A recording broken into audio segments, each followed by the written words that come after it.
not the first question for our presidential candidates. Solomon. Leaders have to take difficult decisions. So what decisions do you find the most difficult? Okay, let's start with Cindy and we'll work down the row. The most difficult decisions.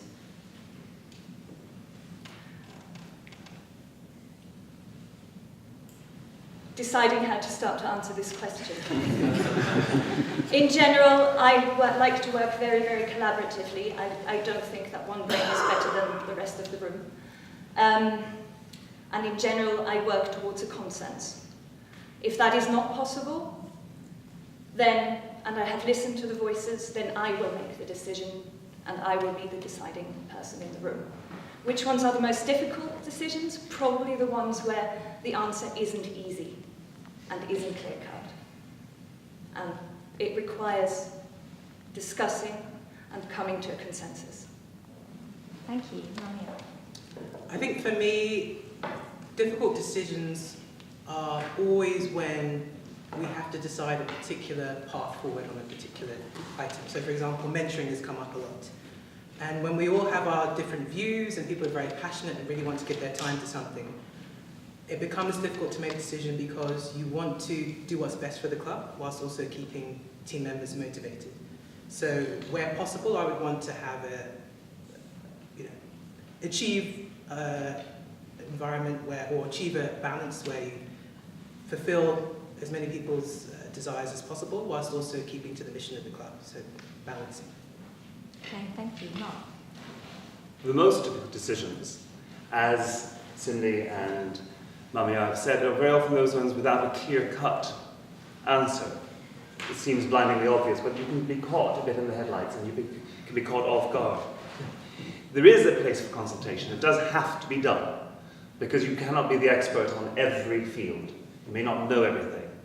But at some point, you are the president of the club, the buck has to stop with you, and you have to say, this is how it's going to be, and communicate to the best of your ability to everybody who's involved, even those who will inevitably be disappointed by the decision, but a decision will need to be made and communicated effectively and acted upon. Thank you, Mark. Niels. I think the toughest decisions are those which you know are going to adversely affect certain people or whose outcome will hurt certain people. I think this requires an awareness, and clearly a lot of people care very deeply about this club, and it requires an awareness of how they tick, what they think about it, and why they care so deeply. And in making these decisions, the communication of them is absolutely vital. Once you have consulted, you've gone with your judgment, you've made a decision, communicating these decisions ahead of time is crucial, and that is something I would certainly focus on as president. Thank you all. Before we continue, can I just ask everyone to one last time check your mobile phones are off. We don't want them going off during the session. It's very off-putting for the candidates. Thank you. Next question, please. Ernesto. What do you personally are going to get out from doing this role to drive this motivation for putting yourself forward to this role? Thank you. Start with Maria this time. For me, it's really, as someone that's entrepreneurial and taking that step to build things in my own personal life, wanting to build this club more, because as I said before, it's a well-oiled running machine, and I really want us to push ourselves and get out of our comfort zone. So I want to encourage people to go on that journey and also take this club to the next level. Thank you. Mark. What do I get out of this personally? Well, I think most of you who know me will probably not characterize me as a natural leader.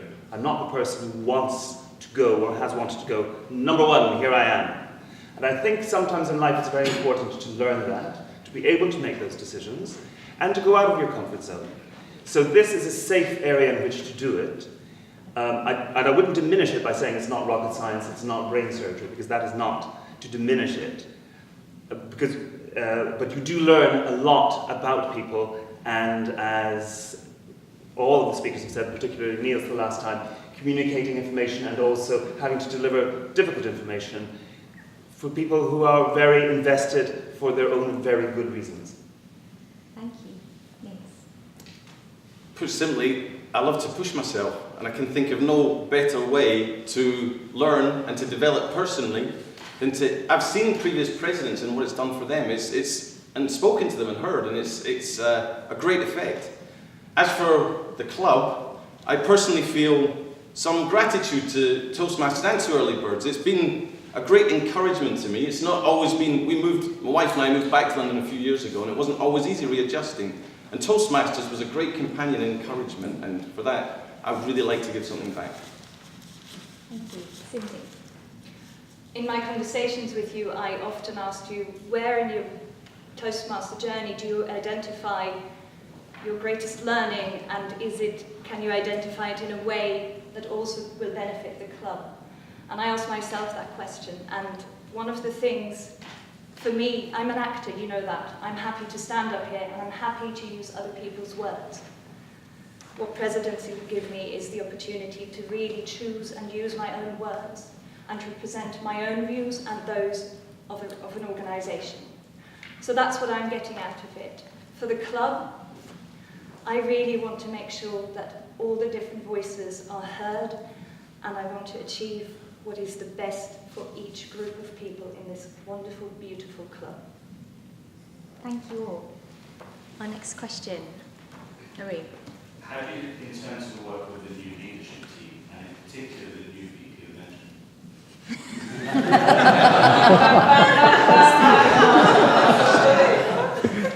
What a wonderful question. one of our candidates for VP Mentoring. I think mentoring is an essential role. I really do. And for me in the club, this is one of the greatest joys when I was an aspiring member, was the help, both informal and formal, that I learned about, that people give very freely of their time. I think it's great, the informality is great, but it is very important to have something more formal set up so that everybody knows that they can seek help, find the kind of help that they want, and have a reference person to come back to who's going to help them and guide them and give them what they need on their Toastmasters journey.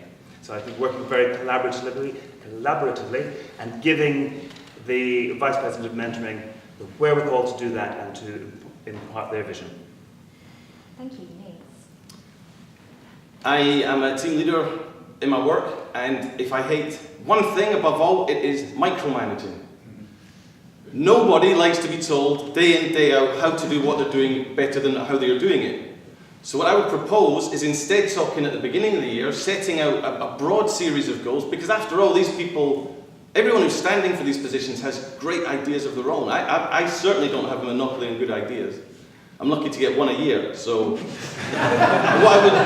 what I would do is set a broad range of goals for them, and we could discuss on a monthly, quarterly basis any help they needed, any changes to that, and that certainly goes for the VP Mentoring as well. Thank you, Cindy. VP Mentoring, like all the members of my team, I'd make sure that we're all working towards broadly the same goal. One of the innovations that I would like to bring to this club, because we are facing a unique challenge this year with Pathways. For the first time in our club history, we're all going to be beginners. We have no expertise to rely on.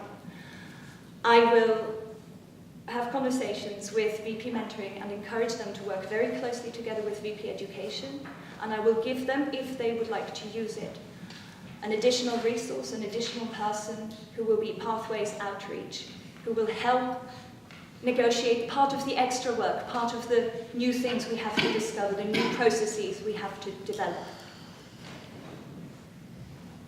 Okay, thank you. Maria. As with all members of my prospective team, I expect people to be entrepreneurial. So I expect you as mentoring VP to come with ideas. I want to be inspired, and I also want you to execute. So I'd like you to present what you want to produce for the club. We would all interrogate it during the meeting, and also make sure that the views of various members are included. And then more importantly, have KPIs, because it's one thing to start, but are we executing? We need to make sure that the mentoring program actually delivers, and not just at the beginning of the year, throughout the year. Thank you. Can we have a big round of applause for all of our